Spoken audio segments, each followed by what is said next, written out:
Olá, pessoal, como todos vocês estão? Eu espero que vocês estejam todos muito bem por aí. Sejam muito bem-vindos ao nosso podcast, uma leitura no cinema. Eu sou Gisele Santos e sempre eu venho trazer minhas dicas e opiniões sobre livros, filmes e séries. Vocês nos seguem tanto pelas plataformas de áudio quanto também pelo YouTube. Então eu agradeço muito a presença de todos vocês, tanto aos inscritos novos que chegaram e aos que já estão conosco há um certo tempo. Bom, a minha avó, vocês já viram que tem dias que ela não fica boa, mas tem outros que ela resolve. Bom, vamos então começar mais um episódio de hoje. E aí são praticamente 3 da manhã que a pessoa vai gravar, mas enfim. Essa semana a gente tem coisas umas interessantes, outras nem tanto para poder falar. São coisas que eu realmente gravei nos últimos dias, coisas que eu realmente assisti nos últimos dias. E não tem como a gente não trazer essas minhas impressões para vocês dessas séries, desses filmes que eu cheguei a ver e que são algumas coisas muito, muito interessantes que nós temos hoje. Então, vamos começar o nosso episódio sem muito mais delongas sobre uma minissérie de 4 episódios que eu assisti recentemente e que assim tá dando o que falar.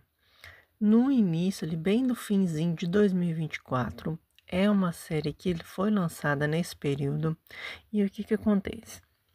Ela não é exatamente baseada em fatos reais, mas ela é baseada em fatos de algumas coisas que já aconteceram e é uma possibilidade futura, se caso ela acontecer, porque eu acho que é até um clima que a gente deve observar, por isso que eu quis trazê-la aqui, porque a gente vê que o nosso mundo está mudando, né? A gente tem a questão das mudanças climáticas e que elas devem ser, sim, levadas em consideração em diversos aspectos. Então vamos, neste episódio, falar de Inferno em La Palma. Gente, como teve gente que não gostou dessa série. Mas assim, eu quero trazer a minha opinião aqui para vocês, porque às vezes o que que acontece? Claro que tem coisas aqui que devem ser levadas em consideração e outras não. Só que a gente precisa pensar no momento em que a gente vive hoje. A gente teve um período, se não me engano, foi em 2021, que teve uma erupção no vulcão de lá e que ele ficou 3 meses ativo. É um dos vulcões mais ativos da região das Ilhas Canárias. Os outros ainda são inativos e tomara que eles continuem por mais tempo. Mas aqui a série como um todo, ela remete à história de uma família norueguesa que sempre vai passar a sua virada de ano nessa região, na cidade de La Palma. E aí, o que que acontece? A gente vê que não é uma família com a conexão muito boa e a gente vê assim, uma adolescente numa questão ali de se autodescobrir. A gente tem esse menino autista que está tentando trazer um pouco de, como é que eu posso dizer, tentando se conectar cada vez mais com a família. A gente vê que da parte dele, e até da parte da menina mesmo, a gente vê que tem uma certa, como é que eu posso dizer, um certo carisma. Mas o casal inicial, a gente vê que a relação ali da família não tá tão boa como já esteve anteriormente. E tem o irmão dessa personagem que trabalha no Ministério de Relações Exteriores da Espanha, se eu não me engano. E o que está acontecendo aqui? Com os cataclismos frequentes da ilha, o que acontece? Já teve um processo de uma possível erupção do vulcão. Essa ilha foi evacuada anteriormente e só trouxe pânico, mas quando tem agora esse real cataclisma, fica-se naquele impasse entre falar e o não falar, para que a ilha seja evacuada e que consiga essas pessoas serem salvas de alguma maneira. Então, a minha opinião com relação a essa série seria o seguinte: quando você vê a série, vamos supor, você não conhece nada dessa questão do vulcão, você acaba se lembrando do tsunami de 2004, né, na região da Ásia, e que fez um verdadeiro arraso, e também a questão mesmo da última erupção que teve em La Palma, né, na ilha de La Palma. Eu falei cidade, mas é ilha. É curioso porque realmente tem decisões muito não apropriadas com relação à série. O assunto é um assunto assim que divide opiniões, porque essa ideia de um possível mega tsunami, ela é uma ideia que o sistema da ilha que está sempre olhando essa questão do vulcão, ele não acredita que isso vai acontecer. E eles têm o direito de achar isso se eles quiserem. Isso aí não é uma coisa que a gente pode dizer nada. Só que eu fico pensando aqui comigo, e se tiver um cataclisma e eles vão conseguir realmente evacuar a ilha? De acordo com a questão das nossas mudanças climáticas, será que isso tudo pode acontecer de maneira segura, sem perder vidas? Eu acho que fica esse ponto de interrupção aqui para a gente poder adaptar, porque realmente os atores eles não estão conseguindo passar uma vibe bacana. Fora também tem ali umas questões de umas cenas que a gente vê e você até se envolve, você acha uma história mais interessante, apesar de ser uma história curta, mas assim, você não consegue pegar, porque não há uma profundidade muito grande com os personagens ali. Mas eu acredito que tudo deve ser levado em consideração, uma vez que a gente está, igual eu falei anteriormente, nessa questão de mudanças climáticas. Então a gente tem que observar bem sobre esses detalhes. Eu estava, antes da gente fazer essa gravação aqui, quando eu estava bem mais cedo, sobre os mega tsunamis. O que seriam esses mega tsunamis? Como eles realmente surgem? Porque os tsunamis mesmo, ou os chamados maremotos, a gente vê não maremoto, mas são a mesma determinação para o mesmo evento.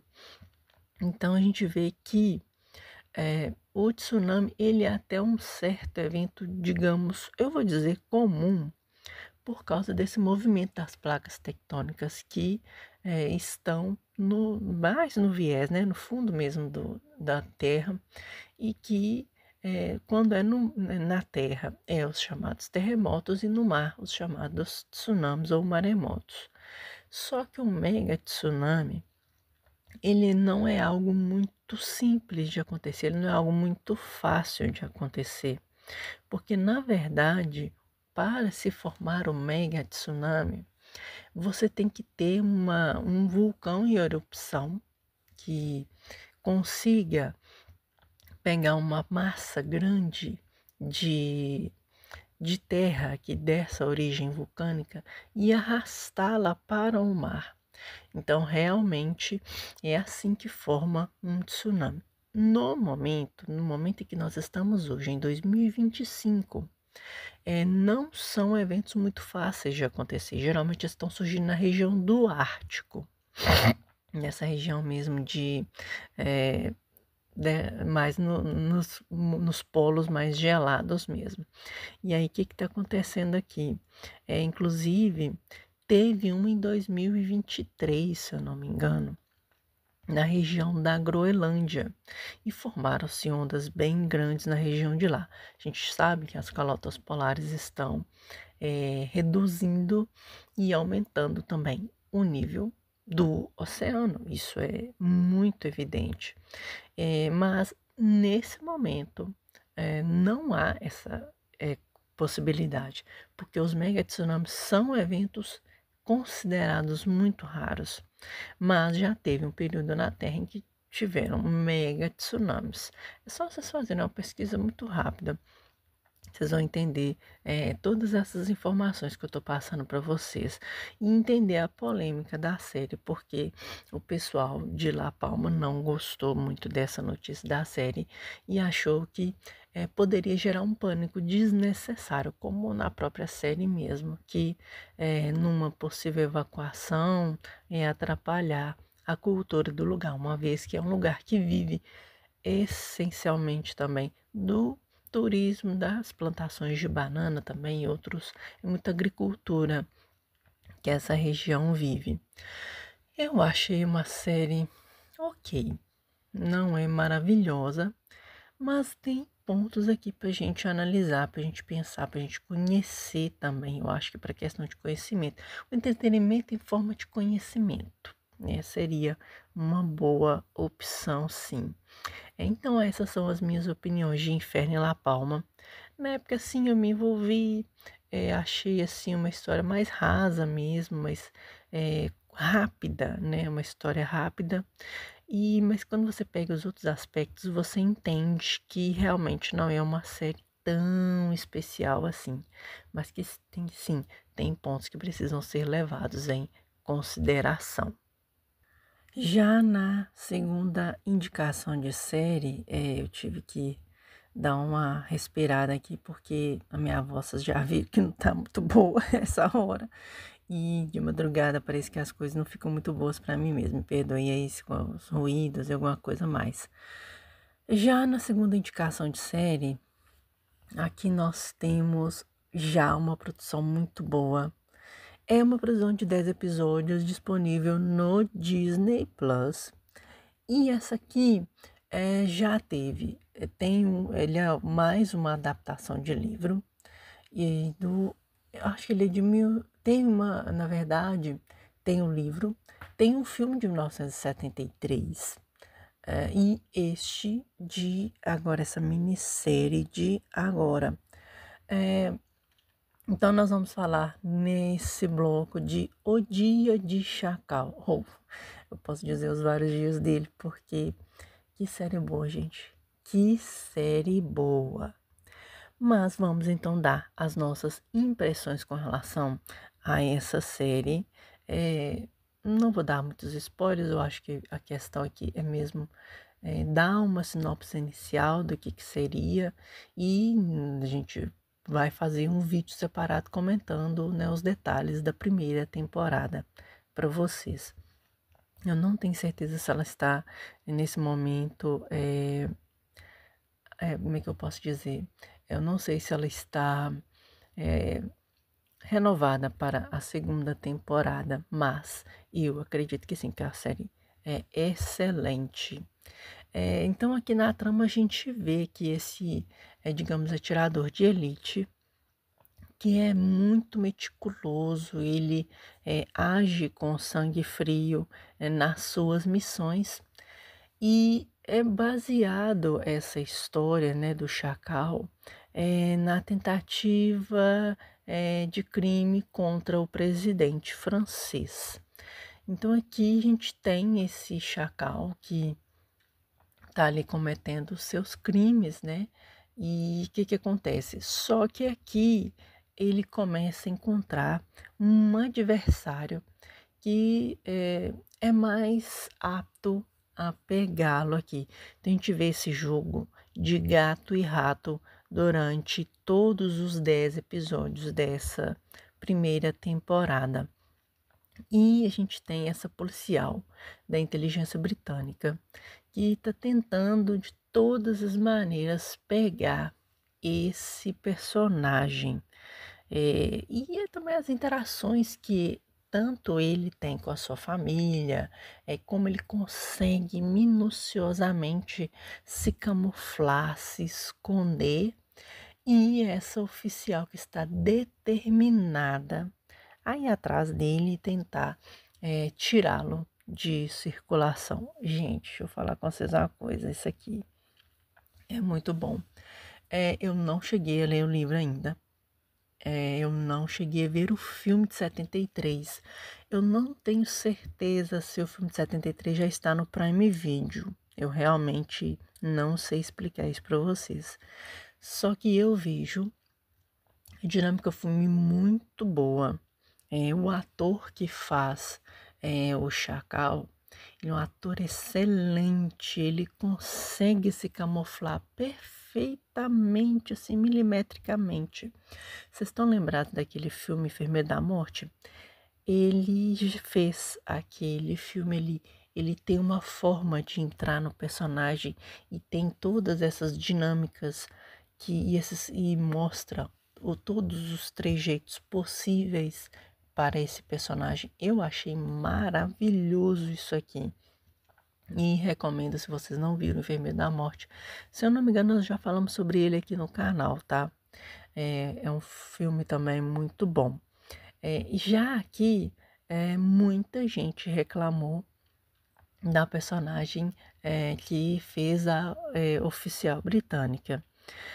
E assim, gente, realmente ela tem assim, uns pontos bem negativos mesmo, mas na minha opinião, eu não sei se isso é, digamos, foi calculado para isso acontecer ou se realmente a atriz está em início de carreira e não conseguiu entregar tudo que o papel quis para ela, mas enfim, é o que temos aqui. Eu achei sim uma série sensacional, muito pela dinâmica, né, dos episódios e esse ator que é a Bárbara, acho que essa palavra sensacional, vou dizer ela o tempo todo para a gente falar dessa série. Tirando esses pontos baixos da série, é uma série, olha, assistível no nível máximo, tá? Você vai maratonar isso aqui fácil. É muito, muito bom, mesmo com 10 episódios. Você vai maratonar isso aqui muito fácil mesmo. Então, essas são as minhas impressões de O Dia de Chacal, disponível no Disney Plus. Tem um catálogo muito bom Disney Plus esse ano, 2025. Vale muito a pena vocês acompanharem por lá também. E agora a gente vai começar com as nossas indicações de filmes. Porque nessa semana os filmes que nós temos, eu tive que dar uma esperada aqui, gente. Então, se vocês derem mudanças aí no áudio, saibam que é por causa disso que a gente está fazendo isso. Já nas duas indicações de filmes, a gente tem de um filme recente e de um filme mais antigo. A gente às vezes vai fazer esse intercalar aqui de filmes novos e filmes antigos. Aqui a gente vai falar de um dos lançamentos deste ano de 2025, finalzinho de 2024, início de 2025 aqui no Brasil. Vamos falar de... É como se fosse, como é que eu posso explicar para vocês? É tipo uma autobiografia, a gente pode colocar assim, de uma das maiores tenoras do século XX. Uma mulher com uma voz inacreditavelmente bonita.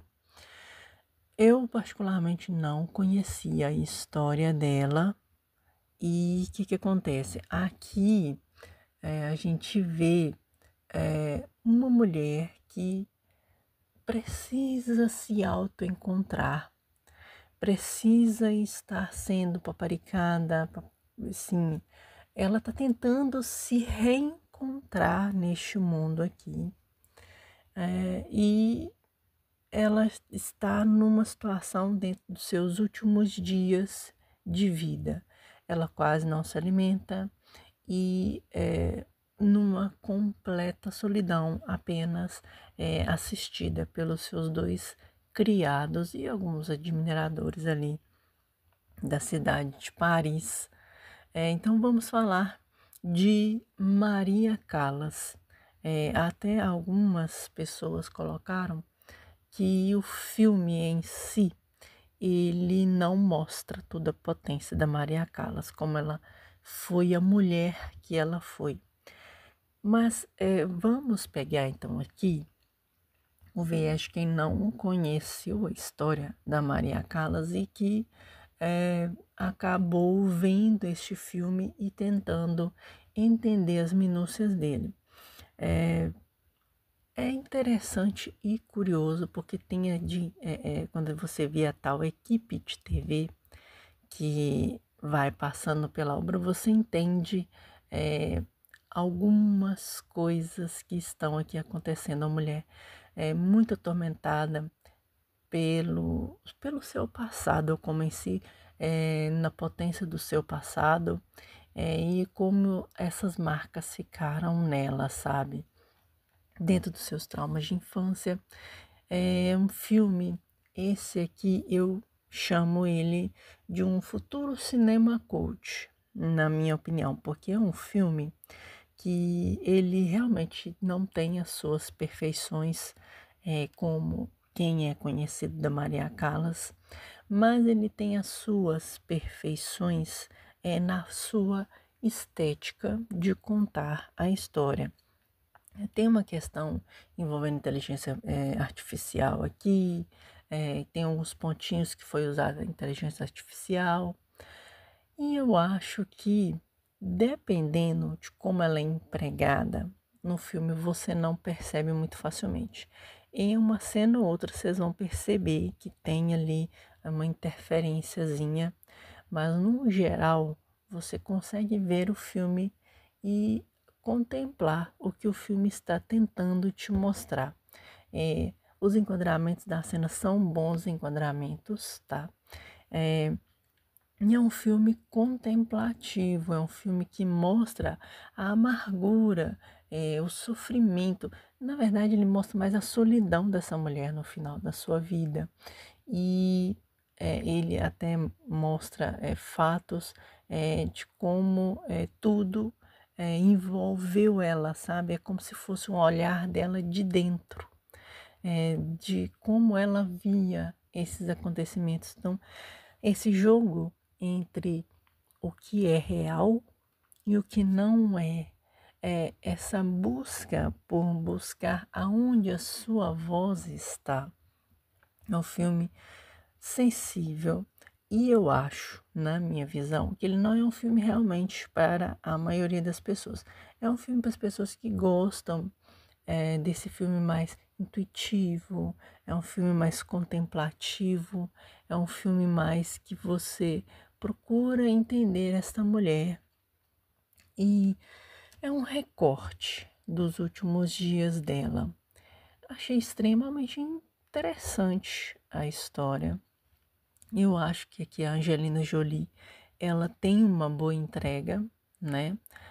Concordo com alguns pontos que a Isabela Boscov colocou, apesar de eu realmente não conhecer a tenora, e tem alguns pontos aqui que não foram colocados, como por exemplo, a rivalidade dela com uma outra tenora que havia na época, mas isso aí foi em tempos áureos, então nem isso foi mostrado. Isso na época tinha muito furor, né?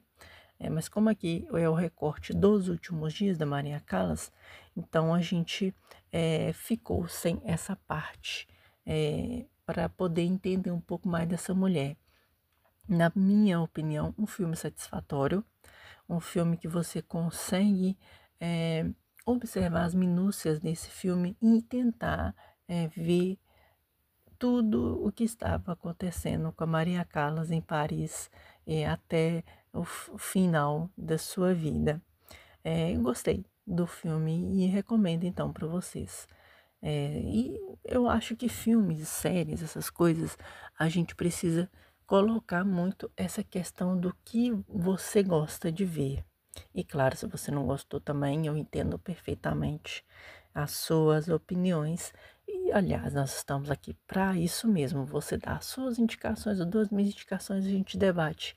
E de uma maneira mais saudável, mais sadia. Essas, então, são as minhas impressões de Maria Callas.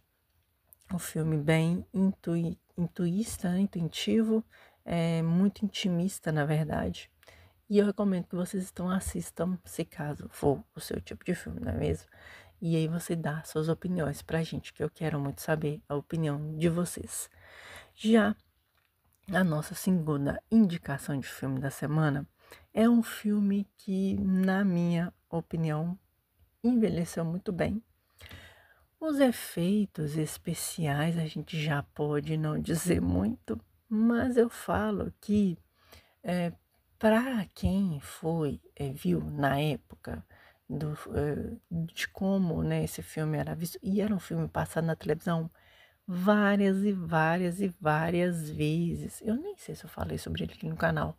Eu acho que eu já falei em algum momento que é um dos meus favoritos mesmo. Não exatamente do diretor, mas é um dos meus favoritos, nessa parte assim, estilo ficção científica. E eu fui uma criança da década de 80, então me respeitem, por favor. Mas vamos falar então, que a gente já falou do primeiro filme, né, dessa franquia, que acabou se transformando numa franquia. E aqui nós vamos então de O Exterminador do Futuro 2, O Julgamento Final. Aqui a gente vai mais uma vez ver a Skynet vindo para o passado e tentando interceptar o John Connor e a Sarah Connor, sua mãe.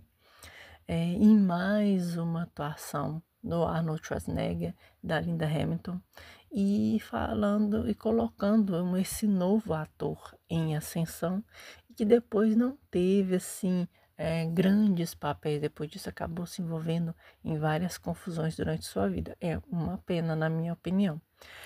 Aqui é um filme, eu vou te dizer, simples, porque nessa época, em 91, se eu não me engano, que é o filme, é um filme que você não precisava, assim, de efeitos no quesito de ser um filme mirabolante, que tem muita coisa, porque a própria história já te entrega isso, sabe? As cenas de perseguição, a gente tem esse novo exterminador, é, é como se ele fosse feito em metal líquido, sabe? E ele entra em locais e chega essa briga de gato e rato entre a coisa mais nova, a tecnologia mais ultra avançada desse exterminador que tenta eliminar o John e a Sarah pela Skynet, né? É o, digamos, o vilão da história, o anti-herói da história. E agora a gente vê esse novo exterminador, que foi o mesmo exterminador do primeiro filme, o qual deixou a Sarah extremamente perturbada. E ele volta, porém, para ajudar. Ou seja, o próprio John Connor mandou do futuro para naquele passado e também numa forma de tentar interceptar a Skynet, numa forma de que ela não faça a sua missão programada. E a gente já vê que é tiro, brigação e tudo mais que a gente gosta de ver nesses filmes. Aliás, os filmes da Exterminador do Futuro, a ideia é exatamente essa. Tem ali o roteiro para você acabar se envolvendo com os personagens, mas a ideia é essa dualidade entre o bem e o mal. As máquinas vão nos dominar mesmo ou não? Fica até hoje esse duelo, uma vez que temos neste momento a inteligência artificial e que está deixando muita gente de cabelo em pé ainda. É um filme para ver e rever durante muitas vezes. É um filme assim que eu vou rever ele várias vezes e ele não envelheceu mal, só os efeitos que vamos combinar, né? Mas enfim, tem ali uma parte que é incrivelmente interessante. Mas sensacional esse filme. Vale muito a pena vocês assistirem esse caso, vocês nunca assistiram ainda. Ele está disponível, se eu não me engano, no Prime Video, tanto o filme 1 quanto o filme 2. É um filmaço, na minha opinião, vale muito a pena essa experiência. Então, essas são as nossas opiniões de O Exterminador do Futuro 2, O Julgamento Final. Para mim, um dos favoritos que eu tenho dessa franquia. Para mim, é o meu favorito dessa franquia. E eu quero saber a opinião de vocês. Se vocês já viram esse segundo filme, né, da franquia. E a gente já falou aqui tanto do filme 1, a gente também falou sobre a série O Exterminador do Futuro Zero. Muito boa animação da Netflix. Quero saber a opinião de vocês sobre essa franquia do James Cameron, que é um barato. É um barato mesmo de assistir.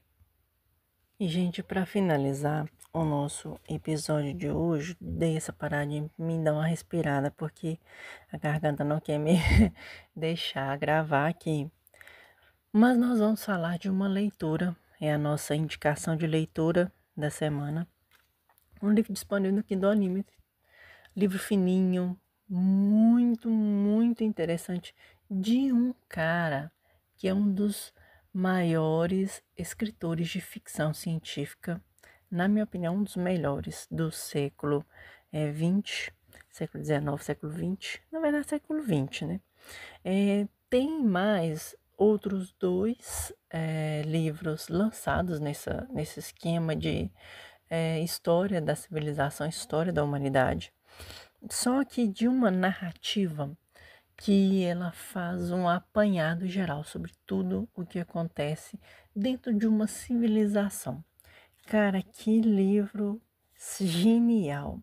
É um livro de 2021, um livro curto, de certa forma, se eu vou pegar esses grossos livros de como é que fala, de história, você vê que tem uns aqui que são mais de 400 páginas. Esse aqui beira quase as 400 páginas, mas é uma leitura extremamente fluida e você conhece muito da história dessa civilização aqui. São, no momento, igual eu falei, esses 3 volumes, tem outros que vão sair em breve, com certeza. Mas vamos falar então de Os Egípcios, do Isaac Asimov. Esse aqui, ele pega os principais aspectos da civilização egípcia. A gente vê muito o Antigo Egito, como ele era feito, toda a questão das dinastias egípcias também.